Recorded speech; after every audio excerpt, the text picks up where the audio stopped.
Dans cet épisode de podcast, j'ai eu la chance de discuter avec un Saguenayen qui a fait le voyage jusqu'en France pour vivre sa passion, donc jouer au hockey au niveau professionnel. Mathieu Tremblay, une personne vraiment aspirante, vraiment intéressante. J'espère que vous allez apprécier autant que moi la discussion que j'ai eue avec lui. Vous verrez que Mathieu a mis la barre très haute pour accomplir ses objectifs. Avant de débuter l'épisode aussi, n'hésitez pas, si vous avez apprécié le contenu que je vous ai présenté, de vous abonner, partager auprès de vos amis. Je vous souhaite à tous bonne écoute et bienvenue au podcast La Barre Haute.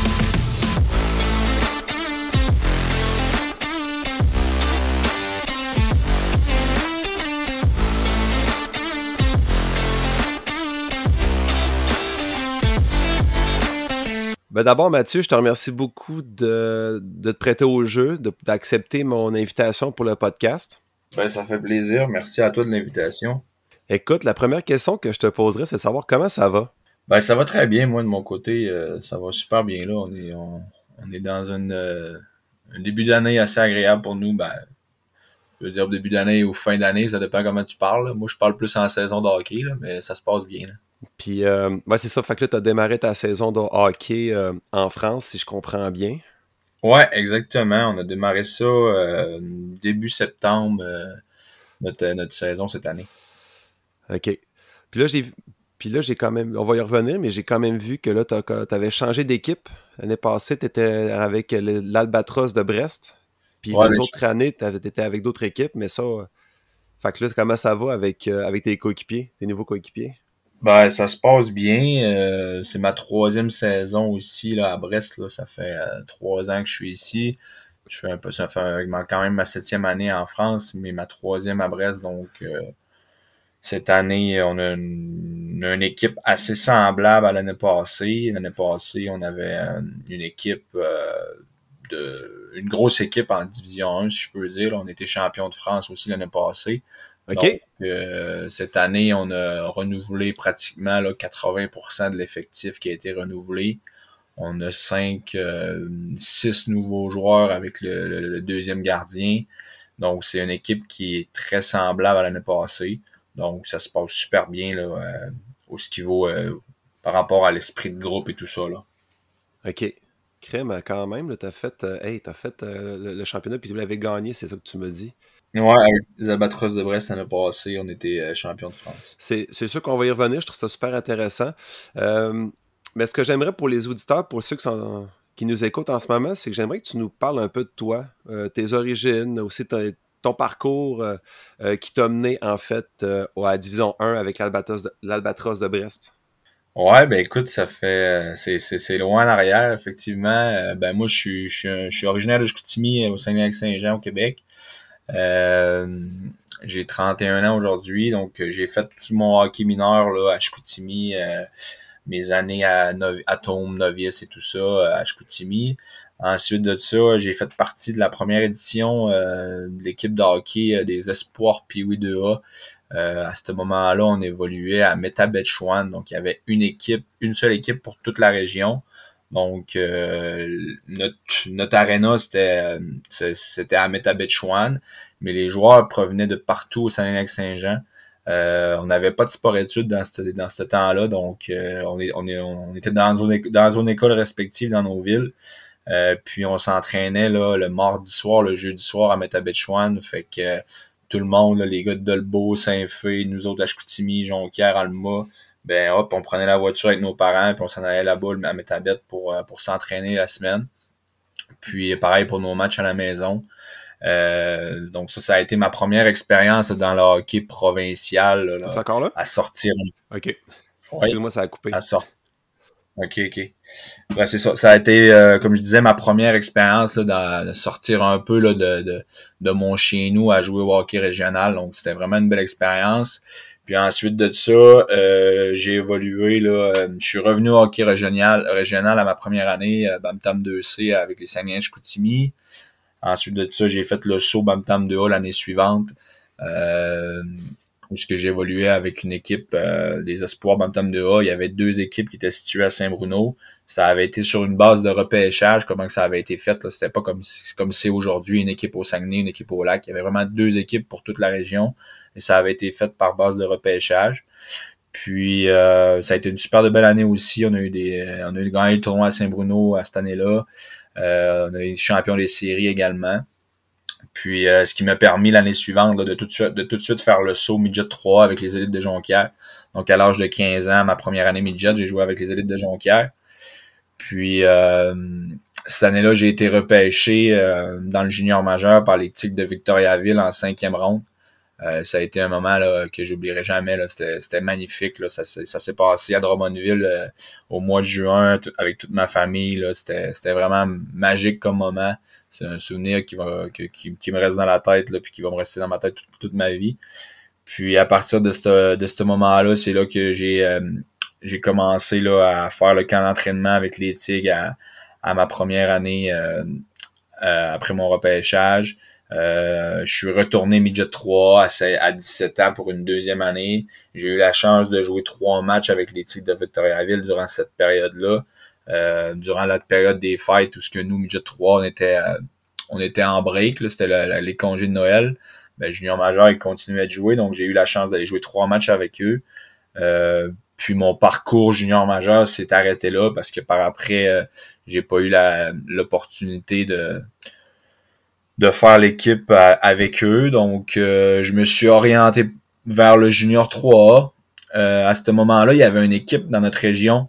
Je pense que les gens qui suivent le hockey au Saguenay-Lac-Saint-Jean se souviennent un petit peu de ce club-là, le multiconcessionnaire de Saint-Félicien de Moustacini.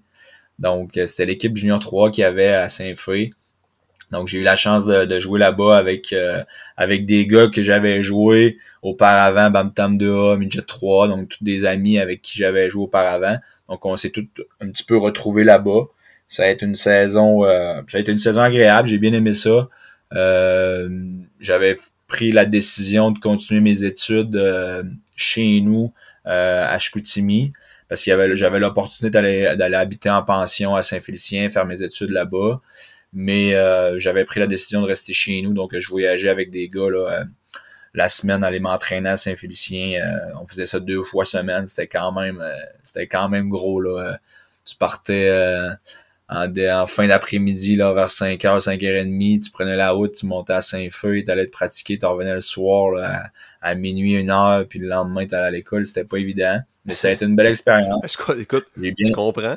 Écoute, mais moi, le plus loin que j'ai fait, c'est de me rendre de Alma à Chicoutimi pour l'université à tous les jours, mais ça, c'est le plus loin. Fait que je me doute que de ton côté, ça devait pas être évident, sachant en plus que tu avais des pratiques, tu revenais. Heureusement que vous étiez plusieurs, on va se le dire. Ouais, exactement. Le fait qu'on était 3-4, il y avait 2 gars qui étaient à l'université à Chicoutimi. Moi, j'étais encore au secondaire. J'ai doublé une année de mes études au secondaire, donc j'étais encore au secondaire. Puis c'était une des raisons pourquoi j'avais pris la décision de rester chez nous, parce que j'étais dans mon année de secondaire 5, puis j'avais pas envie de partir à mon année de secondaire 5 pour pas être avec mes amis en gros là pour ma dernière année de secondaire, le bal puis tout ça. Fait que c'était une décision que j'avais prise. Mm-hmm. Mais ça a été une belle expérience quand même là, de faire ça comme ça. Puis après, je vais ouvrir une parenthèse rapide, excuse-moi, là, ta lancée est super bonne. Mais je voulais savoir comment ça fonctionne quand tu es en secondaire 5 puis que tu peux jouer pour le cégep ou que tu joues pour les Tigres de Victoriaville, parce que si je comprends bien la chronologie, c'est ça, tu es encore secondaire 5 que tu as vécu ces expériences-là. Ouais, exactement. Au moment que j'étais midget 3, là, quand je suis allé avec les Tigres de Victoriaville, là, au moment que je suis parti, c'était comme je te disais, c'était la période des fêtes, donc l'école était arrêtée. Nous, le midget 3, c'était arrêté aussi. Donc, il y avait pas de problème au niveau des écoles. C'était vraiment juste, je suis allé jouer 3 matchs durant la période des fêtes, puis après ça, je suis revenu finir ma saison de 3 à Jonquière. Puis au niveau quand j'étais junior 3 avec le multiconcessionnaire à Saint-Félicien, comme je te dis, les pratiques étaient de soir, donc ça jouait vraiment pas sur mes études.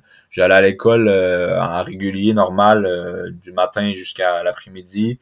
Puis l'après-midi, fin d'après-midi, là, avec les gars qui étaient à l'université dans la même équipe, on prenait la route ensemble, là, on était 3-4, donc on faisait du covoiturage, donc ça touchait vraiment pas mes études, là. C'est une des raisons pourquoi aussi j'ai fait ce choix-là. Si ça avait été plus compliqué au niveau des études, en étant à Chicoutimi, ben, peut-être que j'aurais fait le choix d'aller à Saint-Félicien en pension, mais ça touchait pas Ouais. mes études, donc j'ai pris cette décision-là. Puis c'est ça, mais vu que c'est du junior, c'est puis c'est le concessionnaire, c'est pas vraiment du scolaire là, comme si tu jouais pour une équipe du cégep. C'est ça? Non, exactement, c'est ça. C'était vraiment extrascolaire. C'était vraiment une équipe là, de niveau junior 3A. Dans l'équipe, il y en avait qui étaient encore à l'école comme moi, d'autres qui étaient au cégep, d'autres qui étaient rendus à l'université. Puis t'en avais d'autres aussi qui étaient sur le marché du travail, là, qui travaillaient la journée, puis le soir, ils venaient s'entraîner, puis la fin de semaine, on allait jouer nos matchs ensemble. C'est vraiment extrascolaire. Comparativement à l'année d'après, quand je suis parti jouer collégial 3A à Alma pour les Janois, c'était la première année de l'existence du hockey collégial à Alma. Oui. Donc, c'est à ce moment-là que je suis rentré dans le hockey scolaire un petit peu, si je peux dire. En gros, l'entraîneur de la première édition, qui est toujours entraîneur aujourd'hui, Pascal Hudon, avait été mon entraîneur, moi, quand j'étais midget 3, quand j'avais été Bantam 2A aussi. Donc, j'avais déjà une bonne relation avec lui. Je le connaissais bien aussi. Je connaissais sa philosophie en tant qu'entraîneur. Puis, l'année 0, c'était un beau projet. J'avais différentes possibilités qui se présentaient à moi parce que lorsque ma saison s'est terminée avec le multiconcessionnaire de Saint-Félicien l'année d'avant, l'équipe, en gros, a fait faillite. Donc, il y avait plus d'équipe. Je ne pouvais plus retourner jouer là l'année suivante. Okay. Donc, qu'est-ce qui s'est passé? C'est qu'il y a eu un repêchage d'expansion à travers la Ligue Junior 3. J'ai été repêché par les Titans de Princeville. Donc, eux étaient intéressés de m'avoir. Donc là, ça portait à quoi? Ben, ça portait à que je prenne mes valises, que je quitte mon chez nous, que je m'en aille à l'extérieur de la région. Tandis que le collégial, ben, c'était chez nous, c'était dans ma région, c'était une belle opportunité aussi de pouvoir continuer mes études au cégep. Donc, j'ai pris cette décision-là. Puis aujourd'hui, je le regrette vraiment pas parce que ça a été 2 années merveilleuses dans mon parcours de hockey, dans mon parcours scolaire également. Donc, comme je disais, là, j'ai fait la première année 0 avec les Janois d'Alma, l'année suivante également. Donc, j'ai évolué 2 ans avec eux, ce qui m'a permis effectivement là, de pouvoir avoir un diplôme d'études collégiales à la fin de ces 2 années-là. Et qu'ensuite, là, j'ai pu rentrer à l'université là pour faire commencer un baccalauréat en éducation physique et à la santé. OK. Puis continue, excuse-moi. Non, pas de problème. Mais si t'as une question, vas-y, je viens de pas. Non, tu dis que tu l'as commencé, puis comment ça s'est déroulé ton bac? Ben c'est ça, à ce moment-là, ben là, c'était de revenir chez nous à Chicoutimi parce que là, j'allais à l'école à Chicoutimi, donc je suis revenu chez mes parents à Chicoutimi, commencer mes études. J'étais vraiment content de rentrer à l'université dans ce baccalauréat-là parce que c'était un projet que j'avais, c'était un objectif que j'avais aussi. Donc, je suis rentré là-dedans à fond. Ce qui était plus dommage un peu, c'était au niveau du hockey, ben là, c'était comme bloqué un peu. Pourquoi? Parce que ben à ce moment-là, dans la région, il n'y avait pas vraiment d'équipe pour pouvoir évoluer tout en étant à l'université. Rendu à l'âge que j'avais 20 ans, je pouvais plus jouer collégial. Je pouvais plus jouer junior 3 parce qu'il y avait plus d'équipe junior 3 dans la région. Donc, ce qui me restait comme possibilité, ben c'était soit jouer pour les Marquis de Jonquière à la Ligue nord-américaine ou évoluer au niveau du hockey régional junior 2A. On se cachera pas qu'à ce moment-là de ma carrière, penser jouer avec les Marquis de Jonquière à la Ligue nord-américaine, c'était quand même très, très gros. Donc, je suis parti là au hockey régional junior 2A avec les gars avec qui j'avais évolué quand j'étais plus jeune là, quand j'étais plus jeune, je parle que quand je jouais novice puis atome là quand j'avais 9-10 ans. Fait que c'est des gars que j'avais quittés depuis énormément d'années, j'avais toujours gardé contact, mais que je retrouvais, donc c'était vraiment cool de leur retrouver ces gars-là. Donc c'est ça, j'ai évolué à mon année 20 ans, ma première année d'université là avec les Saguenay Chicoutimi junior 2A. Donc, ça m'a permis d'être à l'université, de faire mes études à l'université de Chicoutimi et continuer quand même à jouer au hockey dans un niveau quand même assez plaisant, pareil, là, parce que le junior 2A au Saguenay-Lac-Saint-Jean, c'est quand même un beau niveau. Il y a des bons joueurs, des belles équipes, des belles organisations, donc c'était super cool. Donc voilà, j'ai fait mes 2 premières années à l'université, tout en évoluant avec les Saguenay-Chicoutimi junior 2A. Et à travers tout ça, j'ai commencé aussi le coaching. Donc j'ai commencé à coacher au hockey au niveau de la structure intégrée, au niveau des espoirs Pee-wee, Bam-Tam et Midget Espoir. Donc ça c'est si je peux éclairer un petit peu par rapport aux gens qui nous écoutent là, c'est la structure là au niveau du sport-études là à la polyvalente d'Arvida. Et maintenant qui est aussi joint avec le pavillon Wilbrod Dufour Alma. Donc lorsque j'ai commencé de coacher, c'était pas comme ça. Moi, je coachais des équipes qui évoluaient à la polyvalente d'Arvida et maintenant là, ça a grossi, ça a pris de l'ampleur. Mais c'est pour ça que voilà, j'ai commencé à coacher à ce moment-là. C'était comme ma petite job à côté quand j'allais à l'université, je coachais les après-midi, puis le soir, je faisais mes pratiques avec le junior 2A. Donc j'ai commencé à coacher, j'ai pris la piqûre quand même beaucoup.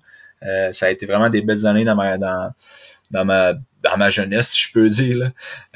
C'était vraiment le fun. Là. J'ai commencé à côtoyer les plus jeunes, à un peu, comment dire, à un peu ordonner un peu ce que moi j'ai vécu durant mes belles années de hockey. C'était vraiment agréable de pouvoir fréquenter là, des plus jeunes, puis de leur montrer, de leur enseigner. Puis veux pas, c'était quand même une belle comment je pourrais dire ça, avec mon baccalauréat en éducation physique, c'était vraiment une belle façon là de pouvoir évoluer en enseignement aussi là, parce que veux pas, j'étais pas dans un gymnase, mais j'étais sur la glace avec des jeunes, j'étais soit en salle de sport avec eux aussi, donc c'était vraiment le fun là. C'était comme un stage entre guillemets que je pouvais faire là en plus de mon baccalauréat. Donc c'était vraiment cool. Puis ça, tu l'as fait de combien de temps, le coaching? Là, tu m'as dit pendant l'université. Donc, Ouais, c'est ça. J'ai fait ça pendant 4 okay. ans. J'ai fait ça pendant 4 ans. Comment ça s'est passé? C'est que j'ai commencé ma première année d'université. J'ai joué 2 années junior 2A en même temps avec les Saguenay-Chicoutimi. Puis au bout de mes 2 années junior 2A, j'avais comme un peu... je sais pas, au niveau du hockey, je sais plus, j'avais plus trop la tête à ça. Tu sais, je venais de sortir de 2 années de hockey régional, puis je voyais comme plus de chemin pour moi au niveau du hockey. Donc, je m'étais dit, j'aime ce que je fais au niveau du coaching, je suis bien à l'université, ça se passe bien. Je vais me donner à fond dans le coaching, je vais continuer là-dedans, puis on verra ce que ça va me mener, on sait jamais, tu sais, il y a plein d'opportunités dans le coaching aujourd'hui. Fait que j'ai continué, j'ai mis un stop un peu sur ma carrière de joueur de hockey, si je peux dire, parce que j'ai continué à jouer, mais je jouais dans les ligues de garage avec mes chums le soir. Donc j'avais vraiment mis l'ampleur sur mes études et mon coaching. Donc j'ai fait ça en même temps que mes études, j'ai fait ça pendant 4 ans. Puis veux pas à l'université, tout le monde le sait qu'en enseignement, t'as un bel examen du TECFE qu'on appelle, qu'il faut que tu passes pour continuer tes études. Puis j'ai eu de la misère avec cet examen-là. Donc ça me bloquait pour finir mon bac. Donc j'avais tout fini mes cours, j'avais pratiquement fini mes stages aussi. J'avais 2 stages de fait sur 4. Donc mon TECFE me bloquait pour finir mes stages, mon stage 3 et mon stage 4. Donc là, j'étais comme un peu pogné avec tout ça. Le coaching, ça faisait 4 ans que j'étais là. Le hockey me manquait beaucoup. Ça faisait comme 2 ans que j'avais arrêté de jouer compétition, puis ça me manquait. Fait que là, j'étais comme un peu perdu dans ma tête. Je savais pas trop où m'aligner. Puis j'ai eu un appel durant l'été du coach des Marquis de Jonquière de la Ligue nord-américaine qui lui me proposait une invitation à venir au camp d'entraînement. Ça faisait 2 ans que je jouais plus de niveau compétition, mais j'étais un gars de défi. J'étais un gars qui aime bien ça, travailler fort pour atteindre ce que je veux. Puis je me suis dit, garde, je me botte les fesses. C'est une belle opportunité. je vais y aller. Je vais tout donner ce qu'il faut pour arriver en forme, puis on verra par la suite qu'est-ce qu'il y en est. Tu sais, c'est quand même une belle opportunité de pouvoir jouer pour une équipe de professionnels comme ça pour ta région. clairement. Donc, j'ai dit, Matt, tu te bottes les fesses, tu t'entraînes, puis tu verras ce qui arrive, on verra après. Puis, Fait que, puis comment ça s'est passé? Est-ce que tu serais capable d'expliquer comment ça se fait que les Marquis de Jonquière ont pu te contacter? Est-ce qu'ils te connaissaient déjà d'avant? Ou comment ça s'est passé, en fait? Est-ce que tu... ouais, c'est une bonne question, Mick. Dans le fond, le coach à ce moment-là des Marquis de Jonquière, c'était Claude Bouchard. Donc, Claude OK. Bouchard avait été mon entraîneur ma première année midget 3 à Jonquière. Et le directeur général de l'organisation des Marquis était Bob Desjardins. Donc, Bob Desjardins était toujours à ce moment-là, il l'est encore aujourd'hui, entraîneur de l'équipe de Jonquière au niveau du junior 2A. Donc, j'avais joué contre lui pendant 2 années. Lorsque moi, j'évoluais junior 2A avec Chicoutimi, lui, il coachait Jonquière, donc j'avais évolué contre lui pendant 2 ans. Donc, c'était des gens qui me connaissaient. Et à ce moment-là, que Bob Desjardins avait sorti dans les journaux que son objectif à lui, c'était d'amener le plus possible, d'inviter le plus possible de joueurs de la région au camp d'entraînement pour permettre parce que comme il disait, il y a du bon calibre dans la région, il y a des bons joueurs dans la région, mais comme je disais tout à l'heure, lorsque les gars finissent leur parcours junior de A, sont bloqués, ils n'ont pas d'autres opportunités de pouvoir jouer au hockey. Donc, son message, c'était moi, je veux leur donner la possibilité d'y croire encore. Je veux les inviter. Puis, s'ils font leur place, tant mieux. Puis, donc, j'ai fait partie de ces joueurs-là de la région qui ont eu cette invitation-là. Tout comme Maxime Dufour, qui à ce moment-là avait eu une invitation aussi. Donc, c'est comme ça s'est passé. Puis, ben, comme je t'ai dit tout à l'heure, là, je me suis botté les fesses. Puis, je me suis entraîné comme un malade cet été-là. Puis je suis arrivé au camp d'entraînement, craqué, puis j'ai fait un méchant beau camp d'entraînement, ça s'est super bien passé. Après, je cacherai pas que je jouais avec des excellents joueurs aussi. Là. Je jouais avec Benoît Gratton qui a joué dans la Ligue nationale pendant énormément d'années. François Fortier qui a joué plusieurs années en Europe aussi. Donc, j'étais mis dans des belles conditions. Mais de mon côté, j'ai fait le travail aussi. Donc, ça m'a permis de pouvoir faire partie de l'équipe. En gros, au début de saison, match d'ouverture à Jonquière, j'étais dans le line-up, j'étais sur la glace, puis j'ai eu la chance de jouer 9 matchs au courant de cette année-là avec les Marquis de Jonquière. Ce qui m'a amené aussi là une autre opportunité durant cette année-là, parce que veux pas, au début de l'année, il y avait quand même des blessés. On se cachera pas que les gars qui jouent dans ce calibre-là, à ce moment-là, c'était des gars, ben, comme je dis, qui ont joué dans les nationales, qui ont joué en Europe. C'est des gars qui ont une trentaine d'années et plus. Moi, j'avais 23 ans, 24 ans. Donc, j'étais le petit gars de la région, que ça faisait 2 ans qu'il avait arrêté de jouer au hockey, qu'il jouait dans les livres de garage, puis qu'il fait sa place. Mais tu sais, je voyais que l'entonnoir commençait à rapetisser de plus en plus, les gars revenaient des blessures, l'organisation faisait des échanges, fait que là, j'étais rendu que je jouais un match sur 2. Fait que là, à ce moment-là, il y a un gars dans l'équipe qui s'appelait Gaby Rock. Le monde de la région le connaît très très bien. Là. C'était un des bons bagarreurs qu'il y a eu dans cette ligue-là. Lui, ben, en gros, il coachait aussi une équipe, mais il coachait une équipe au niveau du Senior 3A de la Mauricie. Donc ça, c'était une ligue, c'est une ligue qui existe toujours encore aujourd'hui, la Ligue Senior 3A, où ce que les équipes comme Donnacona, Joliette, Saint-Cyril de Wendover, maintenant qui est rendu Nicolette, Plessisville, toutes des équipes là, qu'on retrouve plus dans le coin de Montréal.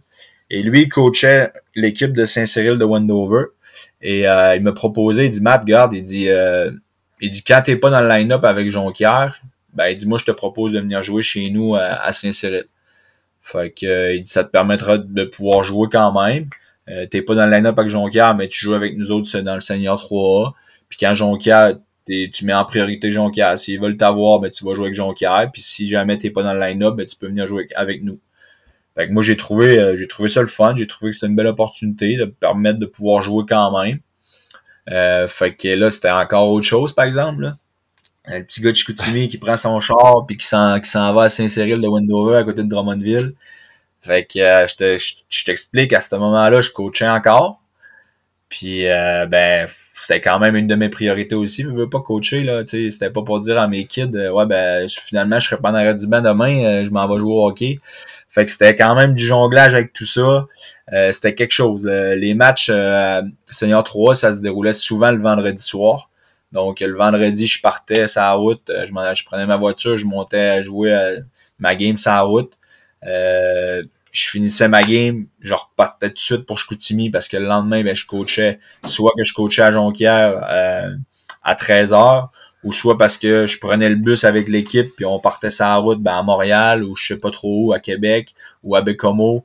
Puis des fois, ben je revenais, mettons quand on jouait à la maison avec le coaching, on jouait à 13h, je finissais de coacher ma game vers 15h, 16h.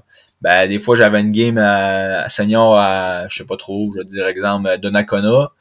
Ben, après ma game de coach, après que j'ai coaché ma game, je repognais le char, puis je remontais jouer ma game à senior 3 à Donnacona, puis je revenais là, après la game. Fait que je revenais chez nous le samedi, dimanche dans la nuit, j'étais au stéréde. Fait que là, tu faisais ça tout le temps? À chaque fois? Ouais, je faisais ça tout le temps. Pour les Français qui nous écoutent, espérons-le, là, sachez que c'est loin. C'est très loin. Ouais. C'est très, il y a très peu de gens qui font ça en une journée, surtout en une nuit, là. Donc, Non, c'était quelque chose, là, mais même mon père, il me le disait, là, il aimait pas bien ça quand je partais jouer mes games, là. Est-ce que tu y allais tout seul aussi, ou tu y allais avec un covoiturage? Ouais, ben, j'y allais tout seul. Non, j'y allais tout seul. J'étais le seul de la région, qui jouait dans cette ligue-là à ce moment-là. Voyons donc. C'était vraiment quelque chose. Mon père qui est venu avec moi 2-3 games, là, pour me permettre de souffler un peu. Mais non, j'ai fait ça pendant un petit moment. Ça a été ben comme je t'ai dit, j'ai joué les 9 premières games avec Jonquière au début de l'année. Puis après ça, mes 9 premières games sont peut-être jouées en dedans de 4-5 mois. Puis après ça, j'allais jouer avec Saint-Cyril. Là, j'ai joué une dizaine de games avec eux autres dans la saison régulière. Puis j'ai fini l'année avec eux autres après. Là, j'ai fait les playoffs au complet avec eux autres. Là, pour finir l'année, on a perdu en demi-finale contre Waterloo. Puis ben tout ça, ça en gros, ça m'a tellement redonné à la piqûre du hockey de compétition. C'est fou là. À ce moment-là, je me disais, je veux jouer au hockey, c'est ce que je veux faire. Puis c'est à partir de ce moment-là que j'ai commencé à regarder à l'extérieur un peu du Québec. J'avais quelques amis là des années auparavant qui avaient vécu l'expérience en France. Donc j'ai commencé à regarder de ce côté-là. Puis c'est à ce moment-là que l'année d'après, je suis parti en France. Puis quand là, t'es parti en France en quelle année? Juste pour situer un petit peu les gens. En quelle année? Je pense que c'est en 2014-2015, je pense. OK. Ouais, je pense que c'est ça, parce que j'avais 25 ans à ce moment-là. Puis à ça. Puis là, t'es québécois. Non, c'est 2016-2017. Okay. Ben écoute, ouais. Une année ou de plus ou de moins. Ouais. Puis comment... puis là, c'est ça, t'es allé en France. Là t'avais déjà tes contacts là-bas. T'avais quelques personnes qui ont déjà fait ce parcours-là. Ben c'est ça, j'avais une couple de chums qui avaient fait ce parcours-là. Ben ce parcours-là était parti jouer une saison en France en division 2. Et l'année d'après, il était revenu au Québec. Pour jouer au hockey au Québec ou pour commencer des études ou peu importe. Puis ben moi, ces gars-là, je les connaissais. Puis eux, en gros, c'était comme 2-3 années après moi, ils ont joué collégial 3A à Alma. Puis c'est le coach Pascal Hudon qui a créé des liens avec un contact de Montréal, que lui avait des contacts en France. Fait que c'est comme ça que moi, dans le fond, c'est comme ça que moi aussi que ça s'est passé. J'ai contacté Pascal Hudon, qui était mon ancien entraîneur du collégial d'Alma au niveau du collégial 3A, que lui a contacté son contact à Montréal, comme quoi il y avait quelqu'un de la région, en parlant de moi, qui était intéressé de faire une expérience en France. Donc là, lui, il est rentré en contact avec moi, on a discuté. Là, il voyait sur mon CV que j'avais arrêté de jouer 2 années au hockey de compétition. Donc il disait ça peut peut-être te bloquer, ça va être peut-être compliqué de te trouver quelque chose. Mais bon, l'année que tu viens de faire avec les Marquis de Jonquière, puis le Senior 3, ça peut t'aider aussi. Donc, tu sais, c'était quand même assez compliqué. Donc là, en guillemets, lui était devenu mon agent. C'est lui qui rentrait en contact avec les équipes en France, proposait mes services. À ce moment-là, il y avait pas beaucoup d'équipes qui étaient intéressées parce que moi, ce que je voulais, c'était vraiment aller jouer en division 1. Donc, à la division où je joue actuellement. Je voulais vraiment aller jouer là-bas. Pourquoi? Parce qu'en division 1, la saison est comprise de 26 matchs. Donc, tu as 26 matchs de saison à jouer. Tandis qu'en D2, tu n'en joues que 18. Puis, on se cachera pas qu'entre la D1 et la D2, il y a une différence de salaire aussi. Donc, j'y avais dit, moi, mon objectif, c'est d'aller en D1. Je veux jouer en D1. Donc, on regarde les équipes en D1. S'ils sont intéressés, c'est là que je veux aller. Puis, ben, après un mois et demi, il me disait, ben là, en ce moment, Matt, il n'y a pas grande équipe en D1 qui sont intéressées à tes services. Donc, c'est sûr, à ce moment-là, c'était dur à accepter un peu. Tu sais, tu te dis, bon, ben ok, j'ai envie d'aller là, mais bon, ça se présente pas comme je pensais. Mais en arrière, il me disait, par exemple, j'ai 2-3 équipes en D2 qui sont intéressées. Est-ce que ça t'intéresse? Puis, tu sais, à ce moment-là, je voulais pas y aller. Je me disais que partir en France pour aller jouer 18 games dans une année, l'année va être longue en sacrament. Fait que j'ai commencé à réfléchir à tout ça. Puis à parler avec des gars qui avaient joué en D2, qui étaient partis jouer là-bas. Fait que à un moment donné, je me suis dit, garde, j'ai quoi à perdre là? Je suis ici au Québec, je suis bloqué pour mes études à l'université parce que j'arrive pas à passer mon examen de français. Je peux peut-être en jouer une année senior 3 encore ici ou avec les Marquis. Mais garde, je suis rendu à 24 ans, j'ai jamais pris l'avion de ma vie, j'ai jamais voyagé. Ben, go for it, c'est une belle expérience, puis on y va. Fait que j'ai signé mon premier contrat professionnel, semi-professionnel, je vais dire, parce qu'en Division 2, les équipes, c'est beaucoup du semi-professionnel. Beaucoup de joueurs qui travaillent à côté, en plus du hockey. Fait que c'est exactement ce que j'ai fait. Moi, j'ai signé mon premier contrat semi-professionnel avec les Taureaux de feu de Limoges. Donc, pour situer un peu les gens au Québec, c'est une ville qui est vraiment en plein milieu de la France. Tu peux pas être plus au nord, plus au sud, plus à l'est, plus à l'ouest. T'es vraiment en plein centre. Puis c'est là que je suis parti pour ma première année en France. Puis là, justement, tu parlais du semi-professionnel. Donc là, tu t'étais payé pour jouer au hockey, mais tu avais aussi un autre emploi. Comment tu t'es débrouillé, en fait, pour rejoindre les deux bouts? Ouais, exactement. Parce que dans le fond, dans mon contrat, ben moi, j'avais pas d'appartement qui était fourni par l'équipe. Donc, j'avais un appartement à payer. Mon salaire me permettait de payer mon appartement. C'est tout. OK. Donc, pour manger, pour vivre, ben, ça me prenait de l'argent à côté aussi. Donc, l'équipe avait des partenaires qui te permettaient de travailler à côté quelques heures, par-ci, par-là, faire des jobs.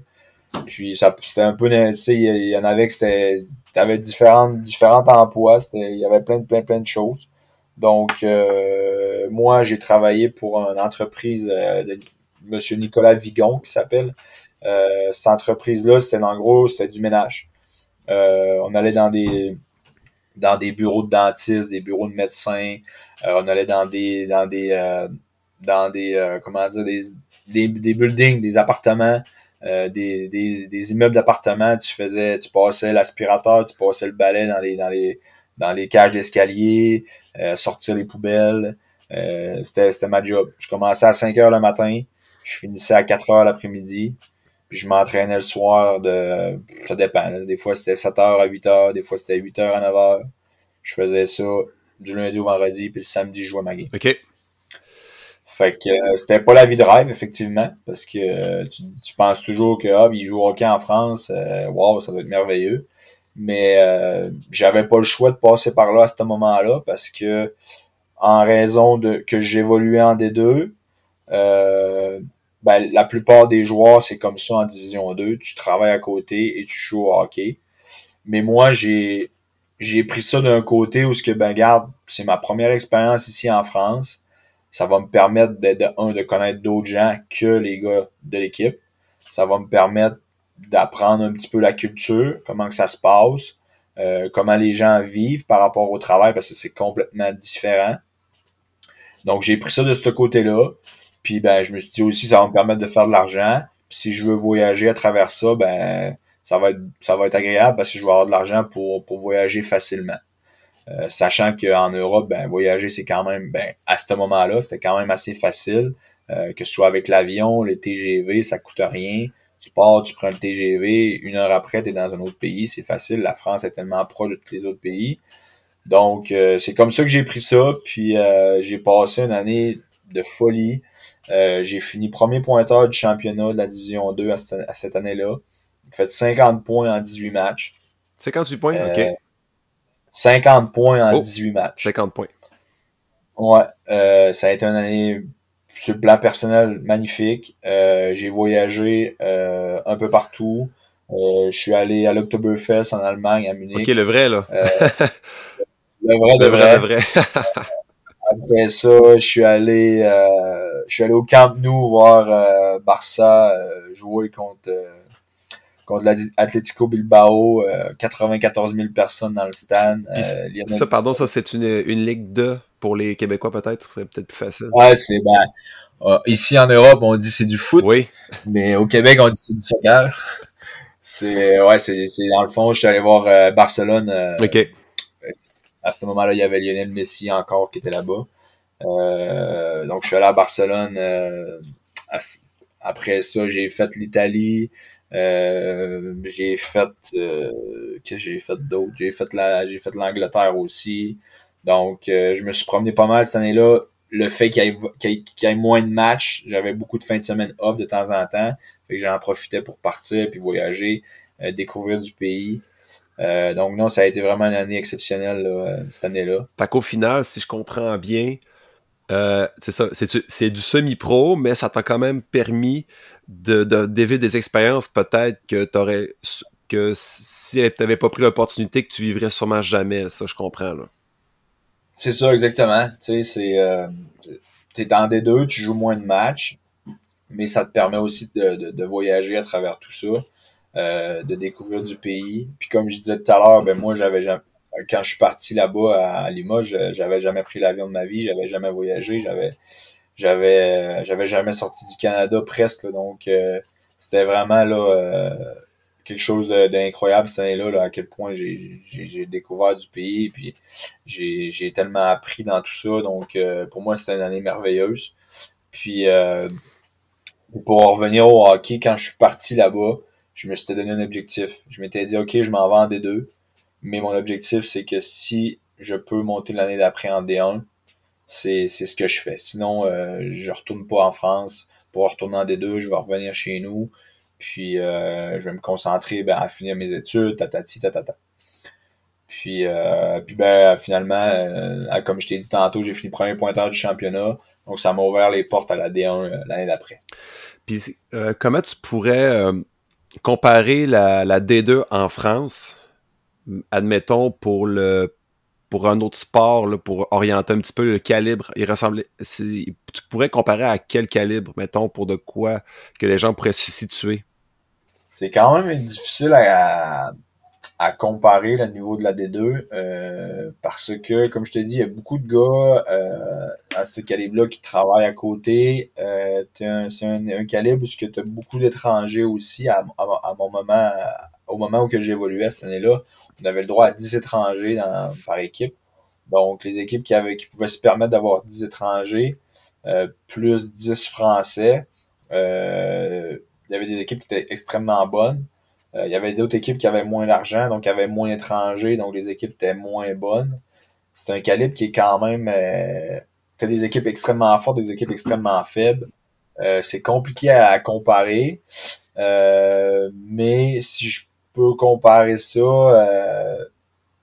je sais même pas comment te dire. Mais si je comprends bien, c'est pas équilibré comme calibre. Mettons, si tu compares au D1, probablement que le D1 est un petit peu plus équilibré. Ouais, effectivement, en D1, là, pratiquement toutes les équipes, on est en professionnel. Toutes les équipes ont le même nombre d'étrangers, même nombre de Français. Il y a vraiment une grosse parité au niveau du championnat, là. Tu regardes cette année, t'as la première équipe qui, je sais pas moi, je pense qu'elle a 15 points aujourd'hui. Puis jusqu'à la 12e équipe, il y a 3 points d'écart, là, tu sais, là. Fait que, OK. il y a vraiment une grosse parité dans la ligue. La D1 est très homogène, je peux dire. OK. Puis, puis là, en regardant un petit peu ta page Facebook, parce qu'il y a quand même beaucoup d'informations. C'est ça, tu as quand même voyagé Ouais. les équipes un peu. Là, je connais pas toutes les équipes en comparaison de la D1, D2. Je sais que les Albatros de Brest sont de la D1. Mais Ouais. est-ce que tu as voyagé dans les deux autres équipes que tu as fait? Je crois bien, tu en as fait deux autres avant l'Albatros. Est-ce que c'était du D2 ou tu as commencé où ça a directement été vers la D1? Ouais, ben c'est ça. Comme je disais, là, je suis parti des Taureaux de Feu de Limoges pour essayer pour monter en D1 directement. Donc, je suis monté avec les Dogs de Cholet en Division 1. Donc, j'ai vécu ma première année avec eux à Cholet. Ça a été une année d'adaptation, je veux pas. Ça a été un gros changement, ben, comme je te disais, parce qu'il y a une grosse écart de calibre entre la D2 et la D1. Donc, ça a été une grosse année d'adaptation. C'est super bien passé. J'ai vécu une belle année. J'ai renouvelé mon contrat l'année d'après avec eux parce que j'étais super content. Ça se passait super bien là-bas. Ma copine, ça se passait super bien aussi. Elle avait un travail. C'était super. Fait que, on a décidé de renouveler l'année suivante. J'ai été nommé capitaine de l'équipe l'année suivante. Donc, c'était vraiment une belle marque de confiance de leur part. Après 2 ans en D1? Ouais, exactement. OK. Non, c'était vraiment une belle marque de confiance de leur part. On a eu une belle année aussi cette année-là. On est allé en playoff. On a perdu en première ronde, mais ça a été une merveilleuse année. Moi, sur le plan personnel, ça s'est super bien passé aussi. Euh, Après cette année-là, je sais pas comment, j'avais l'impression que j'avais besoin d'un changement euh, pour pouvoir stepper up encore plus. Donc, avec ma copine, on a décidé d'aller voir ailleurs. On a décidé de regarder les opportunités qui pouvaient se présenter dans d'autres équipes. Puis, c'est à ce moment-là que j'ai signé avec les Remparts de Tours. Donc, je suis parti là-bas l'année d'après. Et finalement, ça s'est pas passé comme on l'espérait. OK. Est-ce que Qu'est-ce que tu veux dire par ça s'est pas passé comme vous l'espériez? Pourrais-tu donner plus de détails? Ouais, ben oui, effectivement, c'est que dans le fond, moi, sur le plan personnellement sportif, j'avais l'intention de m'en aller là-bas pour connaître une grosse saison. J'avais choisi Tours parce que Tours avait des grosses ambitions de monter en Magnus l'année suivante. Il voulait être champion, il voulait monter. Moi, c'était mon objectif aussi. En plus de tout ça, avec ma copine, ben on avait l'intention de se poser un petit peu. On voulait trouver une ville qui nous rejoint plus un petit peu parce que Cholet, c'est quand même une petite ville. C'est plus en campagne, je pourrais dire, tandis que Tours, c'est quand même une grande ville, ça bouge beaucoup. C'est près de Paris. Donc, on voulait se poser à cet endroit-là. On aimait bien la ville. On avait certains contacts là-bas aussi, des connaissances. Donc, on voulait se poser là. Puis, sur le plan hockey, ben, ça s'est vraiment mal passé avec les Remparts de Tours.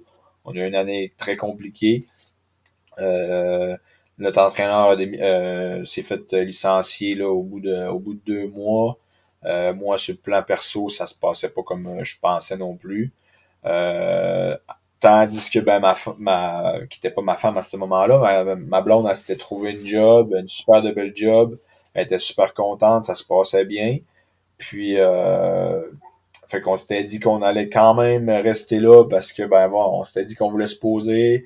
Ma blonde avait une belle job, elle aimait ça. Donc On a dit on va filer l'année puis on verra comment ça va se passer. OK. Puis il y a eu des gros changements dans l'organisation. Fait que ils ont décidé de pas renouveler mon contrat. Donc on était comme un peu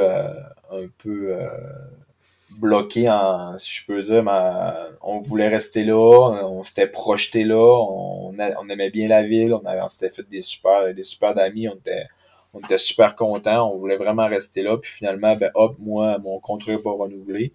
Donc, c'était une grosse déception de ce côté-là. Puis, ben là, c'était de me trouver une nouvelle équipe en D1. Veux pas, j'avais quand même pas connu une bonne saison, si je peux dire, par rapport aux stats. L'année d'avant, j'avais fait 25 points avec Cholet. Puis là, j'en avais fait 17 ou 18. Donc, c'était pas une année incroyable. Donc, c'était comme une grosse déception. Puis là, ben, c'était, OK, qu'est-ce qu'on fait? Faut se trouver un club. Donc, où qu'on va? Donc, à ce moment-là, mon agent, ben, j'ai dit, garde, c'est ta carte blanche, c'est all-in. On va aller jusqu'il va avoir une opportunité parce que je savais que j'avais pas connu une bonne saison. Donc, ça se présentait mal de ce côté-là. Donc, voilà. Fait que finalement, j'ai eu une offre une opportunité. Une équipe a répondu positif. Une équipe a accepté de me faire une proposition. Puis c'est Brest, les Albatros de Brest. OK. Mais à ce moment-là, nous autres, à Brest, on trouvait ça très loin. Pour situer un peu les gens par rapport à la France, Brest, c'est la ville la plus près du Québec. Donc, ça veut dire que c'est la ville la plus à l'ouest de la France, au nord, dans le fond, c'est au nord-ouest de la France, complètement dans la pointe. Les gens en France disent que ben il fait pas beau là-bas, il pleut beaucoup. Moi, je vais dire le contraire parce que ça fait 3 ans que je suis ici et je me rends compte que il pleut quand même partout en France et pas plus en Brest. Euh, donc, mais à ce moment-là, on voulait pas y aller à Brest. On disait non, on va pas là-bas, c'est loin.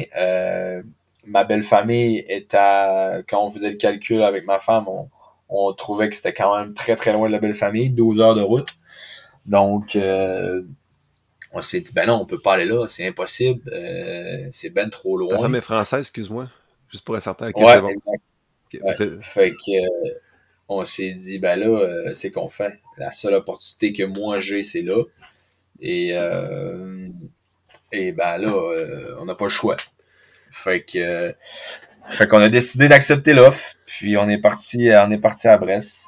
Donc, me voilà, après 3 ans à Brest, je quitterai pas Brest. Ben écoute, en plus que cette année, t'as l'air d'être parti quand même sur une bonne lignée, si on peut dire. Je crois que si j'ai bien vu, dis-moi si je me trompe, t'es à 50 buts déjà de la saison 2022-2023. C'était-tu bien ça ou Non, c'est...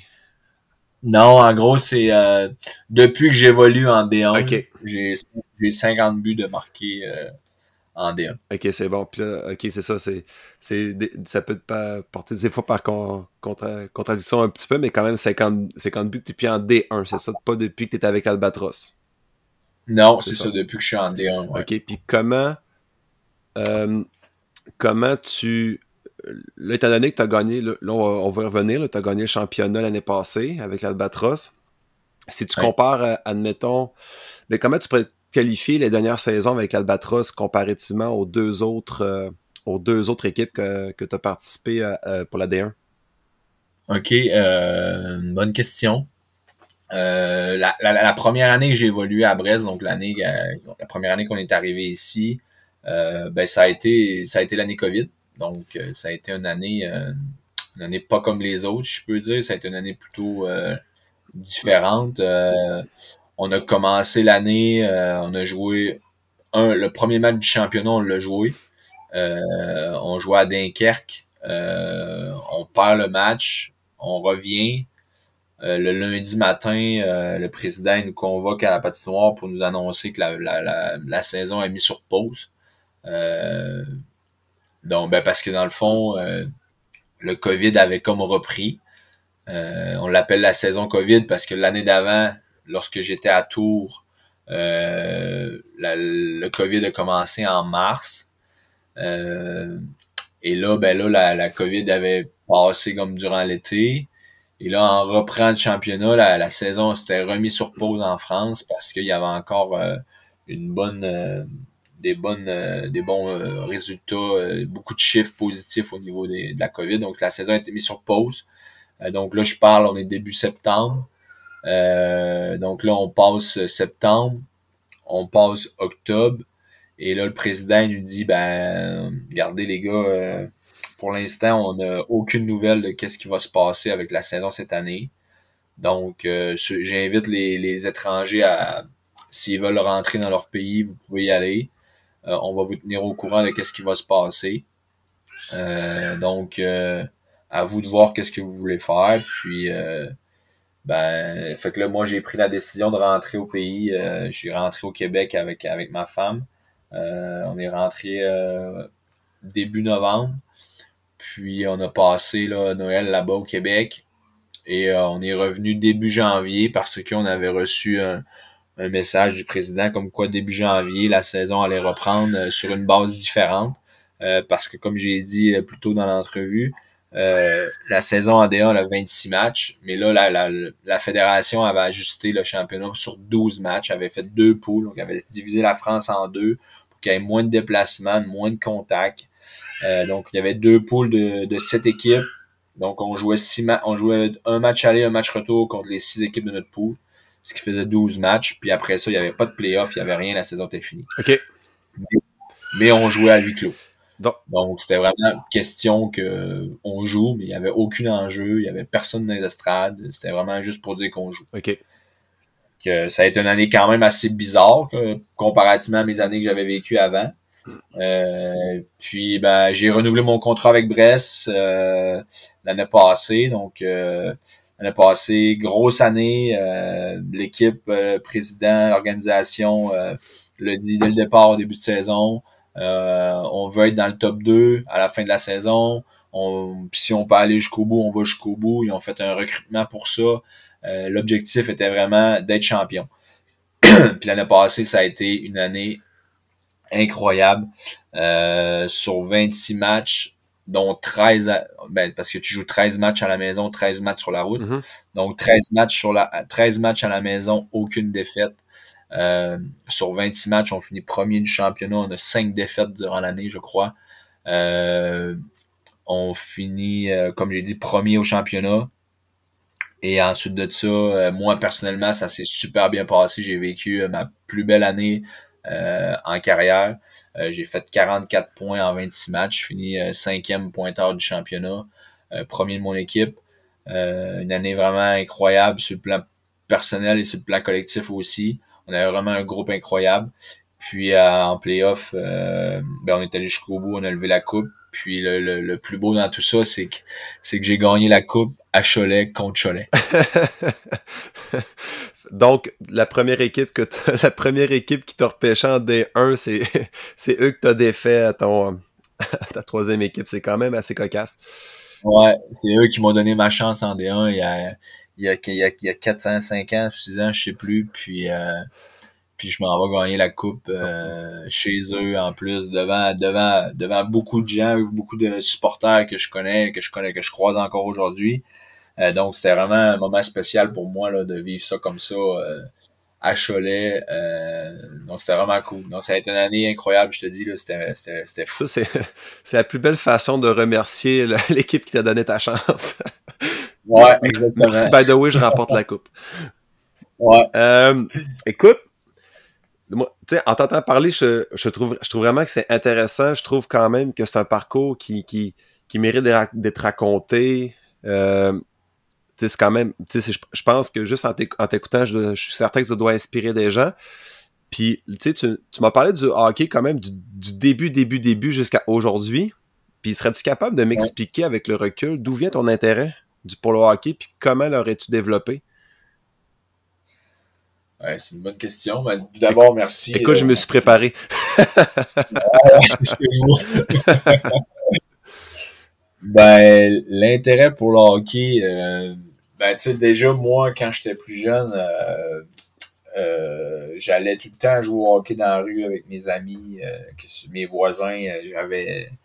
J'avais 3 4 ans, 5 ans, j'étais dans la rue, je jouais au hockey avec mes voisins. Mon père, il me faisait une patinoire en arrière de chez nous quand j'étais plus jeune. Mon père regardait le hockey à la télévision, je regardais le hockey à la télévision. Euh, J'avais aussi le frère à ma mère qui était qui était quand même assez plus jeune que ma mère, qui était mon oncle, qui est décédé aujourd'hui, mais que lui était gardien de but au hockey. Et à toutes les fois que j'allais chez lui quand j'étais plus jeune ou quoi que ce soit, ben il me sortait un bâton de hockey puis on jouait ensemble. Donc c'est vraiment, je pense, c'est comme ça que j'ai eu la piqûre pour le hockey. Euh, Puis au moment que j'ai touché un bâton de hockey, au moment que j'ai mis les patins sur une glace, j'ai jamais eu de, comment dire, j'ai jamais dit, je suis tanné de ce sport-là, j'aime plus ce sport-là. Ça a toujours été un sport qui me passionne, ça a toujours été un sport que, ben, ça a été un sport qui m'a permis de m'épanouir, ça a été un sport qui m'a permis de me garder en forme lorsque j'étais plus jeune, ça a été un sport qui m'a permis d'avoir une réussite au niveau de mes études. Si c'est pas du collégial 3 dans le mois, genre, j'ai peut-être jamais de diplôme d'études collégiales. Si j'ai pas de diplôme d'études collégiales, je vais jamais peut-être à l'université. Ce sport-là, ça a été une école de vie de A à Z pour moi. Puis regarde aujourd'hui ce que ça m'a mené. Je suis en France depuis 7 ans. Je suis maintenant marié, j'ai un enfant. Félicitations d'ailleurs, je vais te le dire. Ben merci. En tout cas, ce sport-là, la première fois que j'ai touché à ça aujourd'hui, j'ai que du positif à dire là-dessus. Donc, en t'écoutant, si je comprends, ça part vraiment, en fait, ça part vraiment un peu de ton entourage, puis c'est vraiment aussi, je pense, l'effet ou bien plutôt les bénéfices que tu pourrais que tu as eu en tirer, entre autres, autant au niveau relation avec ton père, avec ton oncle aussi. Puis ça devait être aussi une forme d'intérêt commun que tu voulais absolument partager avec, si je comprends bien aussi. Ouais, exactement, c'est ça, tu sais, c'est comme ça que je l'ai vécu quand j'étais plus jeune. Puis veux pas avec, tu sais, c'était tout le temps hockey, c'était hockey à la TV, hockey dans la maison, hockey dehors, tu sais. Il veut pas ce qui me permettait de créer des liens avec des gens. Dans la rue, c'était hockey avec mes amis. C'était tout le temps ça. Puis comme tu dis, ça a été une façon aussi de pouvoir partager ça avec avec mon père qui a joué aussi quand il était plus jeune aussi. Donc lui, ça a été sa façon à lui de le partager avec moi. Puis avec mon oncle également. Donc non, c'est ça, c'était vraiment une façon de, de, de partager ça et ça venait de ces personnes-là. Puis regarde, aujourd'hui, je te cacherai pas que mon petit gars, il a déjà un bâton de hockey dans ses mains, puis je le fais aussi avec lui, quoi. C'est vraiment le fun de t'entendre, pour vrai. Moi aussi, j'ai un petit garçon, là, puis il a commencé avec le hockey, puis c'est assez drôle de le voir aller. Puis, ouais, ça fait plaisir. puis au niveau, tu sais, c'est ça, aussi tu as fait ton parcours, il a débuté avec le hockey, il continue avec le hockey. J'ai entendu aussi que par moment, il y avait quelques remises en question. Est-ce que toi, est-ce que le fait de rester motivé puis d'y aller d'y aller quand l'opportunité se présentait, c'est-tu plutôt ta personnalité qui te permettait ça? Est-ce que c'était peut-être des gens qui t'ont encouragé à continuer? Et comment ça s'est passé pour que tu puisses ces petites parties-là, plus de mise en question? Ouais, c'est vrai qu'à ce moment-là, je pense que ben, veux pas, j'ai quand même eu une éducation là qui a fait en sorte que je rencontre un obstacle ou quand je rencontre un défi, c'est toujours tu y vas à fond, puis tu verras ce qui y arrive au bout de la ligne. Si le résultat est positif, ben tu te donnes une tape dans le dos, puis si le résultat est négatif, ben tu te relèves, puis tu continues, puis le prochain, ben tu y vas. Donc à ce moment-là de ma vie, c'est ça, c'était des remises en question, c'était beaucoup de choses par rapport à ça. Qu'est-ce que je veux, qu'est-ce que je fais. Puis ben je me suis dit, tu sais, pourquoi pas y aller, pourquoi pas le faire? Aujourd'hui, moi je suis quand même beaucoup comme ça, là. Ma femme pourrait très bien le dire, là. Moi, j'ai une vie à vivre, je remets pas demain. J'ai quelque chose à faire, je le fais. Je veux manger quelque chose, je le mange. Je veux faire quelque chose, je le fais. Donc, je me suis dit, j'ai une opportunité qui est là, je vais le faire, je vais le vivre, puis je pourrai jamais avoir de regrets. Parce que si je le fais pas, dans 10 ans, si j'ai des regrets, ben il va être trop tard.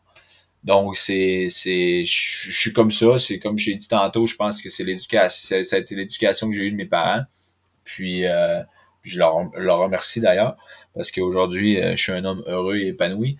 Donc, c'est vraiment comme ça que j'ai réfléchi, c'est vraiment comme ça que j'ai eu réponse à mes questions.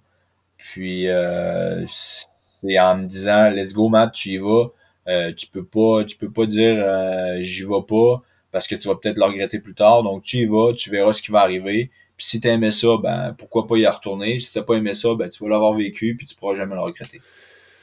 Non, effectivement, écoute, effectivement, tu sais, tant qu'à vivre quelque chose, pourquoi pas, on sait jamais où est-ce qu'on peut aller. Des fois, des fois, ça peut arriver qu'on se pose trop de questions, puis finalement, on laisse tomber un petit peu l'opportunité parce qu'on sait pas trop Ben, où s'enligner, en fait. ben c'est ça, c'est exactement ça. À ce moment-là, je me pose des questions, je me dis ok, j'y vais pas, nanana. Ben T'as tiré le pour et le contre, en fait, là, c'est ça, là.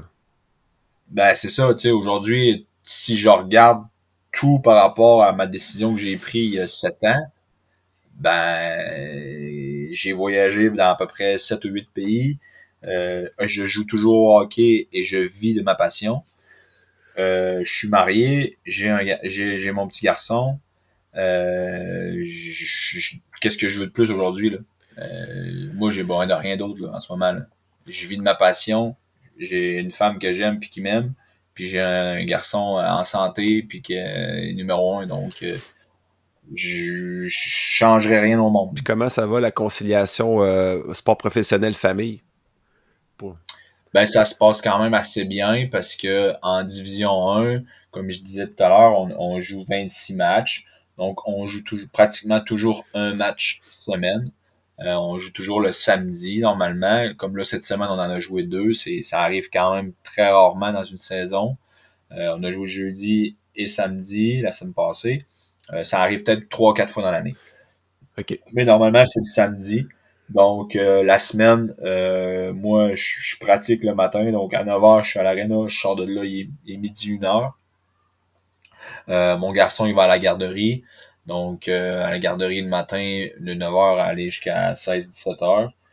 Ma femme, elle travaille à côté, elle a sa job. Donc, de ce côté-là, ça se passe super bien. Mais je suis quand même très reconnaissant envers ma femme qui en fait quand même beaucoup lors de jours de match pour que je puisse faire ma petite sieste l'après-midi. Même par rapport à c'est elle qui me fait ma bouffe le jour de match. Tu sais, je suis quand même chanceux de ce côté-là. Pas tous les joueurs de hockey en D1 qui ont la chance de faire leur petite sieste le samedi après-midi, d'avoir leur bouffe qui est prête, cuisinée par leur femme. Donc, je suis énormément reconnaissant envers elle. Et même là, lorsque je passe à la route, là, tu sais, comme mais je là, c'est pas en fin de semaine qui arrive, dans 2 semaines, on s'en va à Strasbourg. Donc, quand on part à Strasbourg, à Brest, on est à peu près à 15 heures de route. Donc, on va partir le vendredi soir, puis on va revenir le dimanche matin. OK. Donc, tu sais, elle est quand même toute seule avec Eden là, pour pratiquement toute la fin de semaine. Puis ça, ben, ça arrive une fois toutes les 2 semaines. Donc, OK. je suis pas là. C'est sûr que c'est pas évident pour moi de partir de la maison comme ça avec un petit garçon de 17 mois. Mais ma femme, c'est ça, je suis très reconnaissant pour ce qu'elle fait. Elle m'a toujours dit que si je peux m'épanouir dans mon travail, vivre de ma passion, elle va toujours être derrière moi, elle va toujours m'encourager. Donc, je suis très reconnaissant là, envers elle par rapport à ça. effectivement. Donc, c'est juste. Puis je vais essayer de faire un résumé un petit peu de ce que. Par rapport à ce que tu as dit dans la dernière heure. Oui. C'est ça, là, ça demande quand même du sacrifice sur certains points. Ça demande quand même un support aussi de ton entourage, clairement. Oui. Puis, mettons, si on avait à expliquer, mettons, à des gens qui voudraient vivre aussi un rêve qui serait similaire au tien, mais qui savent pas trop comment débuter. Moi, ce que j'ai entendu, c'est que tu avais des contacts. Mais tu as réussi à te faire un nom, premièrement, ça c'est sûr. Tu as eu des contacts, tu as eu du support, tu as eu quand même quelques outils, puis tu as aussi maintenu le cap. Est-ce qu'il y aurait d'autres des conseils ou des trucs que tu pourrais donner à ces personnes-là qui t'ont permis aussi de continuer de te rendre là? Où j'ai fait le tour? Ben déjà, tu as bien énuméré les choses, c'est effectivement ça. Ce que je peux dire de plus, c'est quand t'as un objectif en tête, ben faut que tu y crois. Faut que tu y crois. Peu importe ce qui arrive, peu importe les obstacles qui sont devant toi, il faut que tu y crois. Tu as effectivement bien résumé tous les points par rapport à ça. De moi, ça a été ça. Hein. J'avais après ma première année à Limoges, je m'étais dit si j'ai une opportunité en D1, j'y vais. Puis je continue, puis j'irai jusqu'au bout. Puis c'est ce que j'ai fait. Puis garde, l'année passée, j'ai été champion de France avec Brest en étant premier pointeur saison et playoff cumulé.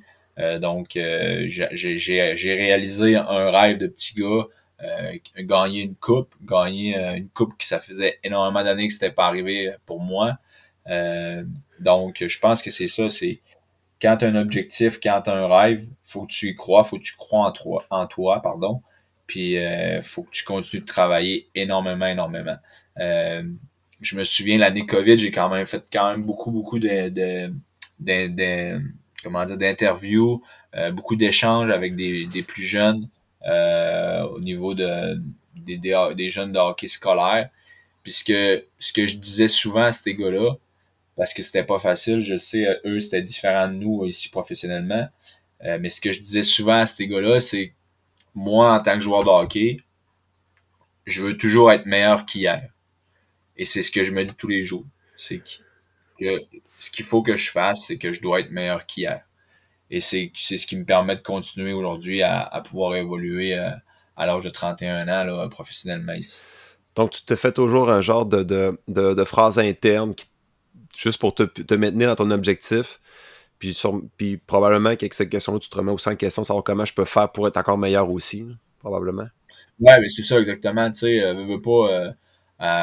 Tu regardes là aujourd'hui en D1, année après année, comment que ça fonctionne, c'est que tu as un nombre d'étrangers que tu es obligé d'avoir. Ben, tu as un maximum de nombre d'étrangers que tu peux avoir dans ton équipe. Et d'année en année, la Fédération française essaie de diminuer ce nombre d'étrangers-là pour permettre qu'il y ait plus de Français dans les équipes. OK.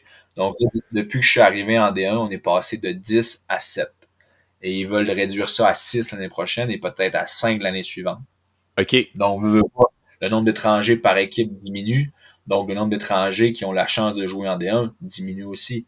Donc, je fais partie de ces gars-là parce que moi, j'ai pas la double nationalité encore.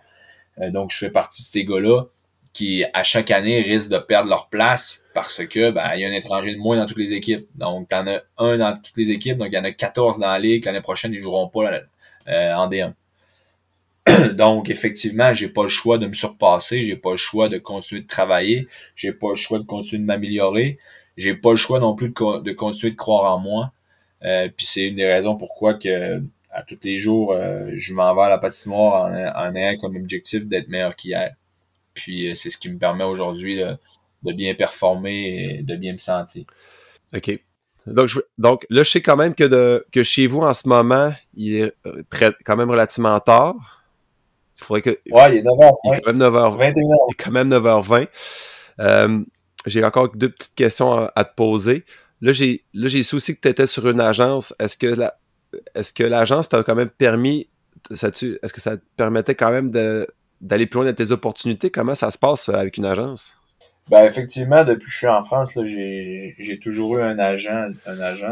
Euh, donc là, je suis avec BHA, Bergeron Hockey Agency.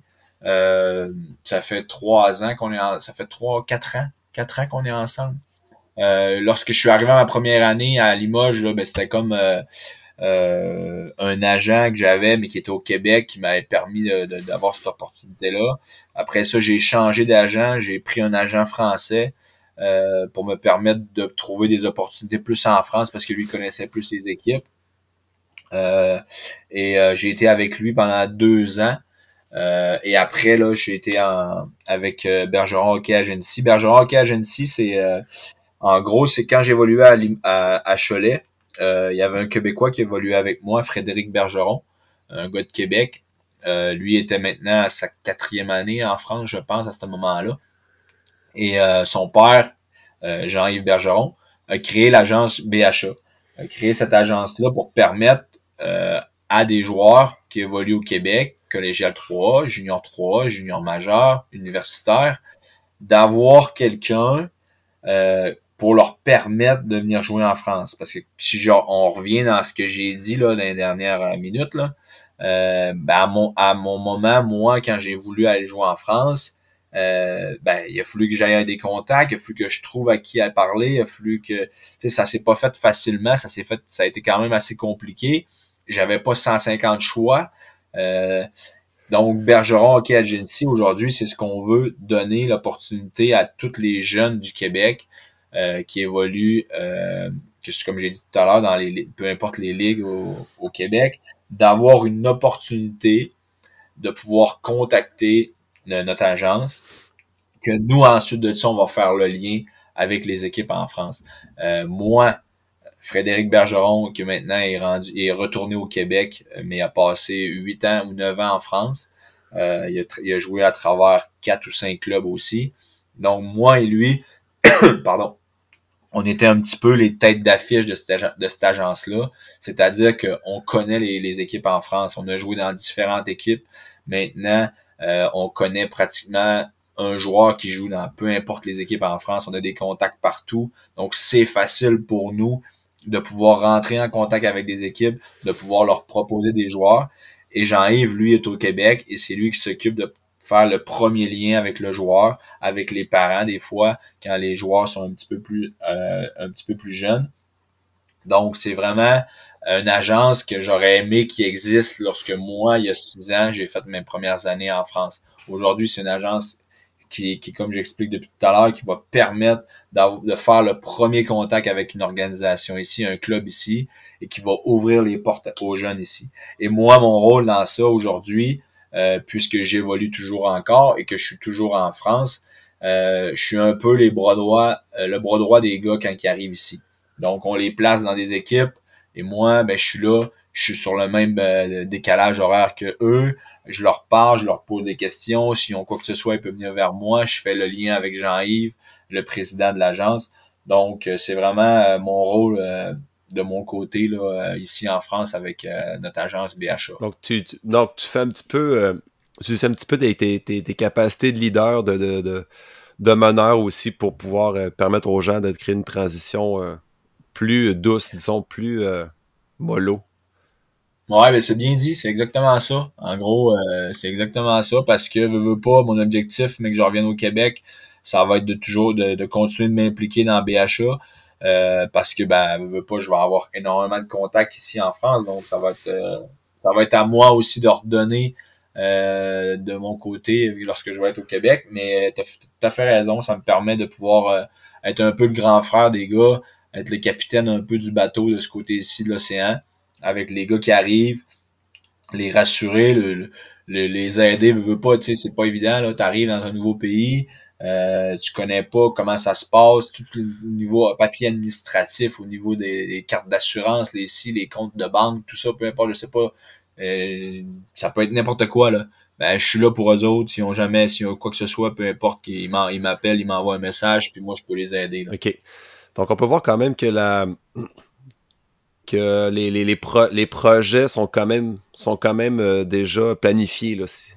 Donc là, donc tu saurais à peu près qu'est-ce que tu préfères un peu si jamais ton temps en D1 se termine. Tu peux toujours l'appliquer Ben d'une certaine oui. façon, là.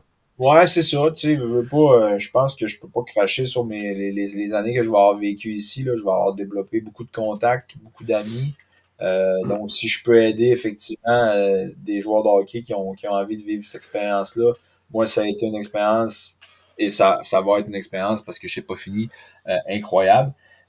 Donc, moi, sur les gars qui veulent faire la même chose que j'ai fait, partir en France pour évoluer, ben, je vais tout faire pour les aider pour ça. Donc, effectivement, c'est sûr que ça va être quelque chose dans quoi je vais m'impliquer après ma carrière en France, que je vais continuer à m'impliquer parce que je pense que c'est important. Ça me rejoint beaucoup. Mais,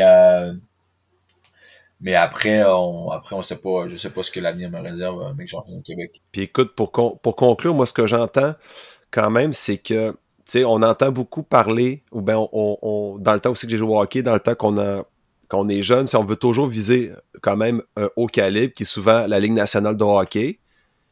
Donc, dirais-tu quand même, Ouais. tu sais, je trouve quand même que ton parcours s'y apparente un peu, puis est-ce que selon toi, ça doit être pas mal plus accessible aussi là, pour des calibres un peu qui sont moins élevés ou pour des joueurs qui ont peut-être moins le disons, les capacités pour se rendre à la Ligue nationale, est-ce que tu dirais que c'est ça? Est-ce que tu dirais que c'est accessible davantage? Effectivement, le hockey européen, c'est très, très accessible pour les joueurs au Québec. Ben, peu importe les nations, là, mais je parle pour le Québec parce que veux pas, c'est la majorité qui vont nous écouter là-bas. C'est effectivement, c'est ça. Les gars qui jouent au hockey, les gars qui connaissent un peu comment ça fonctionne au Québec le savent. Hein. Le chemin pour se rendre à la Ligue nationale, il est très étroit. Il y en a très peu qui le prennent. Il y a, il y a un petit pourcentage des gars qui arrivent à atteindre la Ligue nationale. Donc, quand tu veux continuer de jouer au hockey, quand tu veux vivre de ta passion, quand tu veux découvrir du pays, tu veux voyager, l'opportunité en Europe, que ce soit en France ou dans d'autres pays, elle est très accessible. Mais comme on a dit tout à l'heure, faut que tu ailles cet objectif-là en tête. Effectivement, moi, je l'avais peut-être pas à certains moments, mais mon acharnement a fait que je me suis rendu là aujourd'hui puis que je vis de ça. Mais quand tu as un objectif, je pense que l'Europe, ça peut être un très, très, très, très beau tremplin pour certains qui ont envie de continuer de jouer au hockey. Donc, effectivement, c'est un chemin plus facile parce que tu as beaucoup plus de pays, tu as beaucoup plus de ligues, beaucoup plus d'équipes qui peuvent te donner l'opportunité.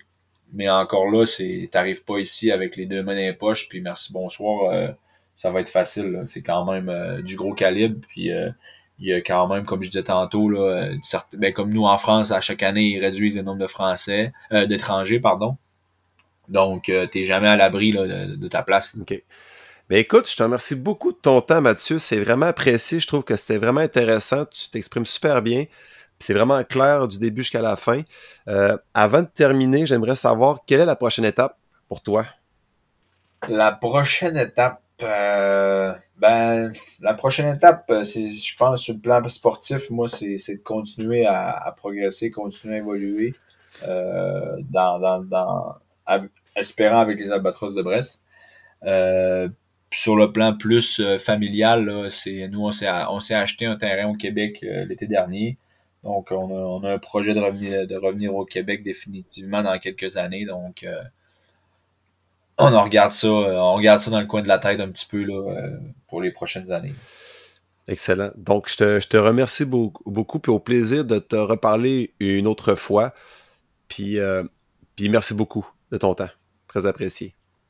Ben, merci beaucoup à toi, Michael, là, de ton opportunité et d'avoir permis de pouvoir de pouvoir échanger puis raconter un peu mon parcours. Puis si ça peut permettre à des plus jeunes ou des moins jeunes là, que ce soit dans le sport ou dans autre chose d'arriver à atteindre les objectifs, ben ça va être super. Fait que merci beaucoup à toi puis bonne chance dans ton projet. Ben, je te remercie. Puis écoute, prends soin de toi. Puis bonne nuit.